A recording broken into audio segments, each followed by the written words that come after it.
Karena dak kate duit untuk main judi slot, ngebuat lanang inisial HS nekat gelap ke duit perusahaan, tempatnya begawe sebesar 266 juta rupiah. Akibat perbuatan tersebut, HS ini harus berurusan dengan polisi.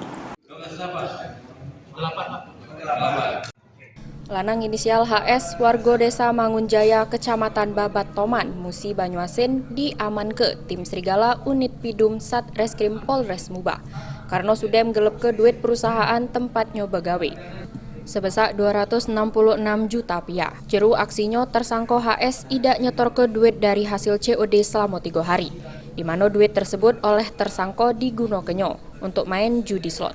Samo sudah itu HS ngelari ke diri ke Palembang.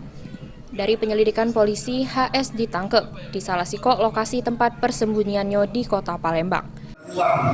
Hasil COD ini apa nih? Kosong ini? Ya, di pakai. Oh, pakai. Sejak tanggal 26 dan 7 November benar ya? Berapa nilainya? 266 sekian. 266 juta sekian ya? Apa barang yang COD?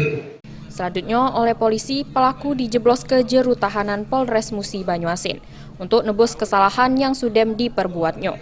Ruzi Iskandar, PAL TV.